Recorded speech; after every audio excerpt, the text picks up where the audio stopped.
प्यारे विद्यार्थियों, इस वीडियो के माध्यम से 902 जो पेपर आपका होने वाला है, समाज शिक्षा और पाठ्यचर्या बोध, इसके आईएमपी क्वेश्चंस हम इस वीडियो में देखेंगे। मोस्ट आईएमपी, ठीक है। और साथ ही साथ आपके जितने भी पेपर्स हैं उनके सभी के आईएमपी अपलोड किए जा रहे हैं, उसको आराम से देखते जाइए। और आपके क्वेश्चंस पेपर्स की पीडीएफ, जब आपका पेपर हो जाएगा तो उसका पीडीएफ आप हमें व्हाट्सएप नंबर पर भेज सकते हैं। उसके आंसर्स हम आपको बता देंगे, ठीक है। आंसर के लिए आपको सीधा सीधा अपने पीडीएफ को या फिर अपने जो क्वेश्चन पेपर है उसको पीडीएफ बना करके हमारे व्हाट्सएप पे सेंड कर देना है।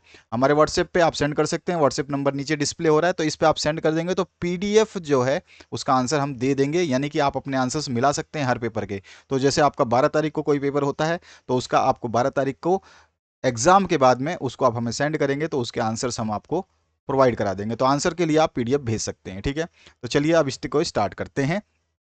यहाँ देखिए, धर्म विहीन शिक्षा अंततः निरर्थक सिद्ध होती है। यह कथन किसका है? तो यह कथन जो है महात्मा गांधी का है, ठीक है। दूसरा क्वेश्चन, इस समय देश में कुल जातियां कितनी हैं? तो 2800 जातियां हैं।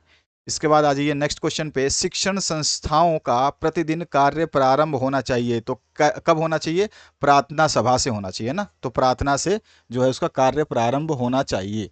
उसके अलावा जो है नेक्स्ट क्वेश्चन है, प्राचीन भारतीय समाज को कितने कालों में विभाजित किया जा सकता है? तो प्राचीन भारतीय समाज को जो है हम 7 कालों में विभाजित कर सकते हैं। इसके बाद में भारतीय समाज की आधारशिला जो है धर्म को माना जाता है। ये आपके एमसीक्यू भी बन सकते हैं, वन वर्ड क्वेश्चन भी बन सकते हैं और फिलअप्स भी बन सकते हैं, याद रखना है आपको।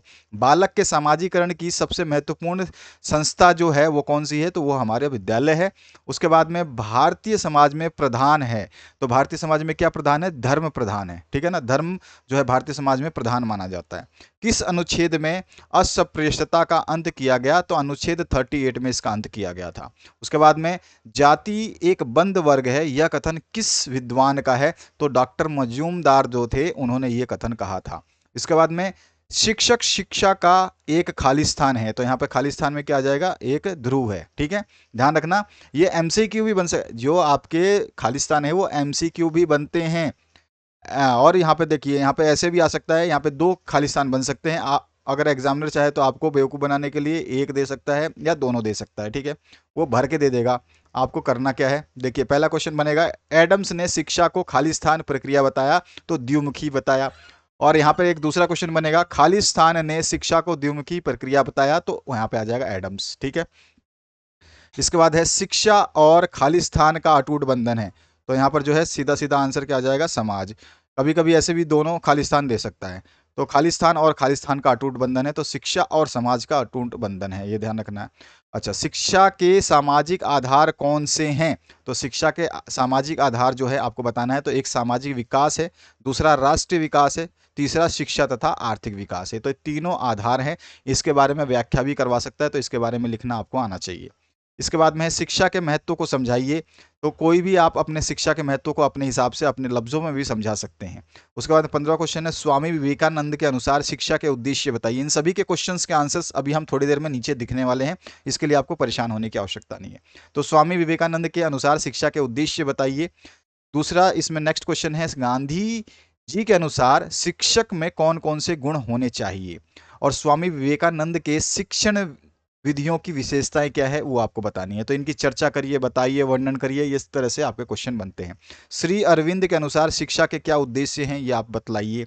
तो इसमें देखिए, श्री अरविंद के अनुसार जो है शिक्षा के उद्देश्य में पहला है शारीरिक विकास करना, दूसरा या ज्ञान इंद्रियों का विकास करना, तीसरा मानसिक विकास करना और चौथा नैतिक विकास करना, ठीक है। इनके डिस्क्रिप्शन यानी कि इसको आप थोड़ा सा डिस्क्राइब जरूर करेंगे कि जैसे अगर छोटा क्वेश्चन है 2 नंबर का तो ये नाम लिख दोगे, 3 नंबर का है तो इनमें एक एक छोटा छोटा वर्ड लिख दोगे, और 4-5 नंबर का पूछता है तो पूरा अच्छी तरह से डिस्क्राइब करना है।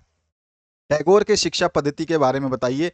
तो टैगोर के शिक्षा पद्धति में भ्रमण के समय पढ़ना एक शिक्षा पद्धति उनकी ये थी, वाद विवाद एवं प्रश्नोत्तर विधि ये भी उनके शिक्षा विधि में शामिल है, और एक क्रिया विधि, 3 विधियां उनके अंतर्गत आती हैं। उसके बाद में बुनियादी शिक्षा का सिद्धांत बताइए। तो बुनियादी शिक्षा का सिद्धांत पहला आता है आपका अनिवार्य निशुल्क शिक्षा, दूसरा है उद्योग द्वारा शिक्षा, और तीसरा है मातृभाषा द्वारा शिक्षा, और चौथा है स्वावलंबन। ठीक है, तो ये बुनियादी शिक्षा के सिद्धांत जो हैं हम इसमें शामिल करते हैं, ये चार। इस शिक्षा का समाज पर प्रभाव बताइए, तो शिक्षा का समाज पर सामाजिक प्रभाव होता है, सामाजिक जागरण भी होता है, और सामाजिक नियंत्रण भी होता है, सामाजिक परिवर्तन भी होता है, और सामाजिक सुधार भी होता है। तो ये 5 चीज़ें जो हैं आप इसमें प्रभाव में लिख सकते हैं।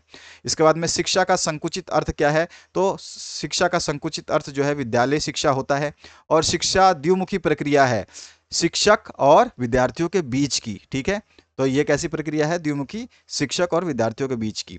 शिक्षा और समाज का संबंध कैसा है, तो घनिष्ठ संबंध है इसके बीच में। इसके बाद में सामाजिक परिवर्तन सामाजिक विकास है, यह कथन है, तो ये कथन है स्पेंसर का। ठीक है, तो यहाँ पे इसका आंसर लिखा हुआ है। इसके बाद में विकासशील देशों के पिछड़ेपन का प्रमुख कारण जो है शिक्षा की कमी है। ठीक है ना, विकासशील जितने भी देश हैं सभी अशिक्षित है, इसीलिए उनके उनका पिछड़ापन देखने को मिलता है। इसके बाद नेक्स्ट क्वेश्चन है, शिक्षा के आदान प्रदान की प्रक्रिया होती है, तो वो सारी की सारी प्रक्रिया समाज में ही होती है। इसके बाद में सामाजिक संबंधों का जाल ही समाज है, यह कथन है, तो यह कथन जो है मकाइवर और पेज का है। ठीक है, इसके बाद में है अगला क्वेश्चन, शिक्षा एक अनवरत चलने वाली खालिस्तान है, तो खालिस्तान में क्या आएगा आपका, प्रक्रिया है। कभी कभी ये एमसीक्यू भी बनता है। ठीक है, और यहाँ पर इस तरह से भी आ सकता है कि खालिस्तान एक अनवरत करने वाली अनवरत चलने वाली प्रक्रिया है, तो यहाँ पे शिक्षा भी पूछ सकता है। एग्जामिनर का मूड के ऊपर है, वो किसी भी जगह पे पैराग्राफ में चेंज कर सकता है। भारत के संविधान में प्रदत्त मौलिक अधिकारों की संख्या कितनी है, 6 है। आपको अभी बताऊंगा 6 कौन कौन से वो अधिकार है, ध्यान रखना है आपको। ठीक है, और ब्रिटिश काल में शिक्षा में खालिस्तान का प्रवेश हुआ, तो मशीनरियों का प्रवेश हुआ। ठीक है, ब्रिटिश काल में, तो यहाँ पर ये आपको, अच्छा, मिशनरियों का। और यहाँ पर देखिए, बालक की प्रथम पाठशाला जो है कौन होता है, परिवार होता है। ये बहुत पहले मैं आपको फर्स्ट ईयर वालों को भी करवा चुका हूँ, सेकंड ईयर वालों को तो अब करवा ही रहा हूँ, तो आपको ध्यान रखना है। इसके बाद में भारत में सामाजिक परिवर्तन में सबसे अधिक योगदान किसका रहा है, तो पाश्चात्य शिक्षा का सबसे अधिक योगदान रहा है।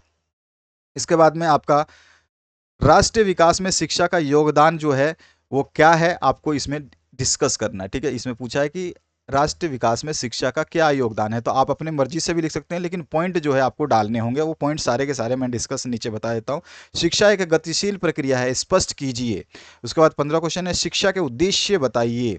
उसके बाद में शिक्षा के क्या कार्य हैं या कार्य क्या हैं, ये आपको बताना है। तो देखिए, शिक्षा जो है भारत के संविधान द्वारा प्रदत्त मौलिक अधिकारों की जानकारी देती है। इसमें देखिए, इसमें शिक्षा के कार्य क्या है ये आपको बताना है। ठीक है, और भारत के संविधान द्वारा प्रदत्त मौलिक अधिकार कौन कौन से हैं वो हमें बताने हैं। तो 6 मौलिक अधिकार होते हैं। एक होता है आपका समानता का अधिकार, स्वतंत्रता का अधिकार, शोषण के विरुद्ध अधिकार, धार्मिक स्वतंत्रता का अधिकार, संस्कृति और शिक्षा का अधिकार, संवैधानिक उपचार का अधिकार। ये वाला क्वेश्चन मैं दोबारा आपको नीचे भी दिखा दूंगा। शिक्षा के कार्य क्या होते हैं ये भी आपको बता दिए जाएंगे। भारतीय संविधान की विशेषताएं लिखनी है। विशेषताएं जो है, संविधान में सभी को समान रूप से माना जाता है, जाति वाति धर्म वगैरह में जो है भेदभाव नहीं किया जाता। बहुत सारे विशेषताएं हैं, आप 6 से 7 विशेषताएं कम से कम लिखेंगे। शिक्षा के उद्देश्यों को प्रभावित करने वाले कारक लिखिए। तो देखिए, शिक्षा के उद्देश्यों को प्रभावित करने में एक तो दर्शन जो है कारक, ये भूमिका निभाता है, जीवन दर्शन निभाता है, राजनीतिक विचारधारा है, सामाजिक विचारधारा है और आर्थिक दशा है। ये सारी के सारे पांचों पॉइंट जो है शिक्षा के उद्देश्यों को प्रभावित करते हैं। इसके बाद में शिक्षा मानव का जन्मसिद्ध अधिकार है, ये समझाना है आपको। ठीक है, ये थोड़ा सा अच्छा क्वेश्चन है, आप अपने हिसाब से भी बना सकते हैं इसको। बेसिक या बुनियादी शिक्षा क्या है, तो बेसिक या बुनियादी शिक्षा, बुनियादी शब्द का अर्थ है प्रारंभिक या शुरू से बालकों को इस प्रकार से ज्ञान या कौशल प्रदान किया जाए जिससे वो आधारभूत सामान्य जीवन के लिए तैयार हो, बुनियादी शिक्षा कहलाती है। औपचारिक शिक्षा क्या है, तो नियमित रूप से दी जाने वाली शिक्षा को औपचारिक शिक्षा कहा जाता है। ठीक है, जिसमें स्थान, समय, उद्देश्य, पाठ्यक्रम, योजना आदि पूर्व से ही निश्चित होते हैं, पहले ही निर्धारित कर दिए जाते हैं। इसके बाद में है महात्मा गांधी के अनुसार शिक्षा क्या है, इसकी डेफिनेशन देनी है। तो महात्मा गांधी के अनुसार शिक्षा जो है, इसमें लिखा है उन्होंने कि शिक्षा से मेरा तात्पर्य बालक और मानव के शरीर, मन तथा आत्मा के सर्वांगीण विकास से है। गांधी जी का विश्वास था कि शिक्षा का उद्देश्य बालक का चहुमुखी विकास करना है। और टैगोर के अनुसार शिक्षा के कोई 4 विशेषताएं जो लिखनी थी, मैंने बताया था, नीचे बता दूंगा आपको। तो टैगोर के अनुसार जो शिक्षा की विशेषताएं है, शिक्षा मातृभाषा के माध्यम से होनी चाहिए, पहला विशेषता। दूसरा, बालकों को स्वतंत्र रूप से सीखने के अवसर मिलने चाहिए, दूसरी विशेषता। तीसरी विशेषता है आपकी शिक्षा का संबंध राष्ट्रीय जीवन से होना चाहिए, तीसरी विशेषता। चौथी विशेषता है शिक्षा का पाठ्यक्रम अनुभव केंद्रित होना चाहिए, इससे अनुभव मिलना चाहिए। इसके बाद है आपका नेक्स्ट जो है, मारिया मांटेंसरी का जन्म कब और कहाँ हुआ था? तो 1970 में इटली में हुआ था। इसके बाद में रूसो की प्रमुख रचनाओं के नाम लिखने हैं, तो उनकी प्रमुख रचनाएं बहुत सारी हैं। अब ये एक नाम पूछेगा, दो नाम पूछेगा या तीन नाम पूछेगा। मैंने यहाँ 5 रचनाएं लिखी हैं, आप इसको जरूर देख लेना, एक बार याद कर लेना। जरूरी नहीं है कि पूछ ही ले, लेकिन फिर भी आपको पता होना चाहिए। जॉन डीवी के अनुसार शिक्षा कैसी प्रक्रिया है? तो जॉन डीवी के अनुसार जो है शिक्षा त्रिमुखी प्रक्रिया है, जिसमें अध्यापक होता है, शिक्षार्थी होते हैं और पाठ्यक्रम होता है, इन 3 चीजों का समावेश होता है। ठीक है, ये चीज आपको थोड़ा सा ध्यान रखनी है। इसके बाद में गीजू भाई का पूरा नाम, तो गिरजा शंकर भगवान जी बधेका था। ठीक है, तो ये पूरा का पूरा नाम एक बार जरूर आप याद रखिएगा। इसके बाद में यहाँ पे वर्धा शिक्षा नीति 1947 क्या है? तो वर्धा शिक्षा नीति जो है महात्मा गांधी द्वारा 23 अक्टूबर सन 1937 में वर्धा में एक अखिल भारतीय शिक्षा सम्मेलन का आयोजन किया गया था, जिसमें गांधी जी ने अपने शिक्षा संबंधी विचारों को रखा था। इसे ही वर्धा शिक्षा नीति या वर्धा सम्मेलन कहा जाता है। शिक्षा एक बहुमुखी प्रक्रिया है, समझाना है आपको। तो देखिए, शिक्षा बालक या मानव के समस्त पक्षों जैसे मानसिक, सामाजिक, आर्थिक, राजनीतिक, वैज्ञानिक आदि पक्षों को प्रभावित करती है। इसीलिए क्या है, शिक्षा एक बहुमुखी प्रक्रिया है। इसके बाद में भारतीय धर्मशास्त्र में कुल कितने प्रकार के ऋणों का उल्लेख है? ऋण जो होते हैं, ऋण का मतलब होता है आपका ये ऋण का उल्लेख जो है, यस ऋण ऐसे ही लिखता है ना, हाँ ऋण ऐसे लिखते हैं। तो उसमें 5 तरह के ऋण जो है उल्लेखित है। और उसके बाद में भारतीय समाज की सबसे छोटी इकाई जो है, आप जानते हैं समाज की सबसे छोटी इकाई क्या होती है? गांव होती है। घर तो गांव का एक हिस्सा होता है। और पुरुषार्थ का अंतिम तथा चरम लक्ष्य क्या है? तो पुरुषार्थ का अंतिम अंतिम तथा चरम लक्ष्य जो है वो मोक्ष प्राप्ति है। और प्राचीन भारतीय संस्कृति आधारित थी, किस पे थी? पूरी प्राचीन संस्कृति जो है धर्म पे ना होकर के कर्म पे आधारित थी। ठीक है ना। अब इसके बाद में है समाज व्यक्ति की सार्थक कल्पना है। यह कथन जो है रेमांड का है, ये ध्यान रखना है आपको। इसके बाद जो है नेक्स्ट आपका शिक्षा का शाश्वत साधन है। वो शिक्षा का शाश्वत साधन क्या है? तो शिक्षा शाश्वत साधन है किसका? तो आधुनिकरण का ये शाश्वत साधन है। किसका साधन है? शिक्षा आधुनिकरण का शाश्वत साधन है।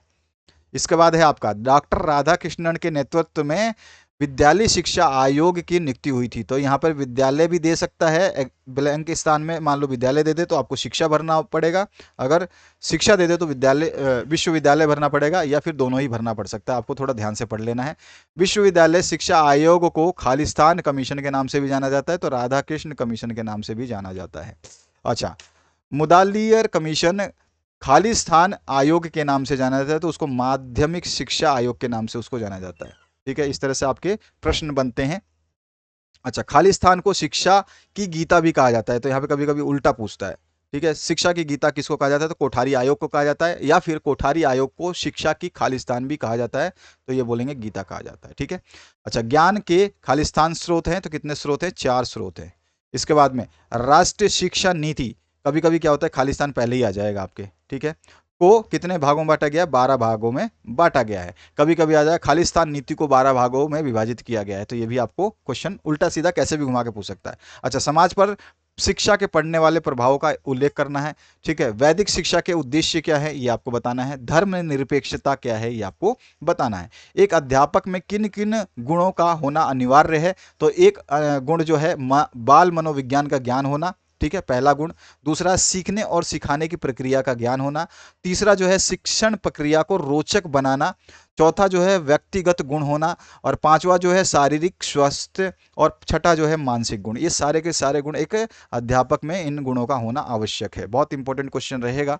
ठीक है, अब आते हैं अगले क्वेश्चन पे। एक अध्यापक को कौन सी भूमिकाएं निभानी होती हैं? कौन कौन सी भूमिकाएं? तो अध्यापक को कक्षा अध्यापक भी बनना पड़ता है, सहकर्मी गुण भी निभाना पड़ता है, संस्थात्मक नेता के रूप में भी जाना जाता है, वो संस्कृति संरक्षक भी होता है, जिम्मेदार नागरिक भी। ये सारे के सारे भूमिकाएं हैं एक अध्यापक की। जनतंत्र किसे कहते हैं? इसकी विशेषताएं बताइए। इसके बाद में स्त्री शिक्षा के उद्देश्य बताइए, बहुत इंपॉर्टेंट है स्त्री शिक्षा। और शिक्षा में लिंग भेद समाप्ति का क्या अर्थ है ये आपको बताना है। अब आते हैं फिर से आपके बालक के सामाजिकरण में प्रमुख जो भूमिका होती है वो विद्यालय की होती है। परिवर्तन जो नियम है वो किसका है? प्रकृति का नियम है परिवर्तन।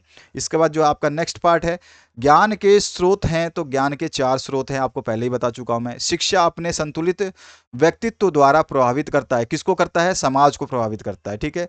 शिक्षक अपने संतुलित व्यक्तित्व द्वारा समाज को जो है प्रभावित करता है। संस्कृति किन किन तत्वों का संग्रहण है, ये आपको बताना है ये क्वेश्चन। तो यहाँ पर जो है संस्कृति जो है मानव द्वारा निर्मित भौतिक और अभौतिक तत्वों का क्या है? संग्रह है, ठीक है। अब यहाँ पे आएगा एक क्वेश्चन आपका, खालिस्तान और खालिस्तान में अति निकट संबंध है। तो आपका इस तरह से भी पूछ सकता है, या फिर कोई भी एक ही खालिस्तान दे सकता है। तो पाठ्यचार्य और शिक्षक में अति निकट संबंध है। अब नेक्स्ट जो है, किसी वस्तु के संबंध में जानकारी ही क्या कहलाती है? हमारी ज्ञान कहलाती है। और जॉन लॉक ने आगमनात्मक ज्ञान को के जो है प्रवर्तक माने जाते। तो यहां पर देखना है आपको, आगमनात्मक जो है आपका आंसर आ जाएगा। पाठ्यचर्या खालिस्तान आधारित तथा खालिस्तान आधारित होना चाहिए। तो पाठ्यचर्या ज्ञान और तथा बाल आधारित होना चाहिए, ठीक है। एक अच्छा पाठ्यक्रम जो है वो कैसा होता है? तो ये है संलग्नशील होता है। संलग्न मतलब जिसमें लगे रहें, ठीक है। और वृद्धिशील जिससे वृद्धि हो, बुद्धि बढ़े, और विकासशील जिससे विकास हो, इस तरह का होना चाहिए, ठीक है। कभी कभी पूछता है एक अच्छे पाठ्यक्रम की विशेषताएं बताइए। तो ये 3 विशेषताएं आपको जरूर उसमें लिख देनी है पाठ्यक्रम की विशेषताओं में, ठीक है। सृजनात्मक के आयाम बतलाइए, ठीक है। इसमें एक आयाम होता है प्रवाह का, दूसरा होता है नयमता का, और तीसरा होता है मौलिकता का, और चौथा है विस्तार का, ठीक है। तो ये सारे के सारे आयाम हैं, ध्यान रखना है। यथार्थ ज्ञान प्राप्त करने की विधियां बताइए। तो एक विश्लेषणात्मक होता है दर्शन, और एक होता है वैज्ञानिक जांच पड़ताल। तो 2 तरह के यथार्थ ज्ञान प्राप्त करने की विधियां होती हैं। ज्ञान के प्रकार तथा उपकरण क्या है? तो ज्ञान के प्रकार जो है आपका आगमनात्मक होता है, और प्रयोग मूलक होता है, और प्राग अनुभव होता है। तो 3 तरह के ज्ञान के प्रकार होते हैं, ठीक है। और जो उपकरण होते हैं वो होते हैं संवेदनात्मक या फिर इंद्रिय, और अंतः प्रज्ञावाद, और दैविक ज्ञान, और सततवादिता, सतत मतलब लगातार, और जो है आपका बुद्धिवाद, ठीक है। यहाँ पे बुद्धिवाद आएगा, बुद्धिवाद, ठीक है। तो इस तरह से ये 5 हो गए, ध्यान रखना है आपको। इसके बाद में आपका जो नेक्स्ट है, इसमें क्या है?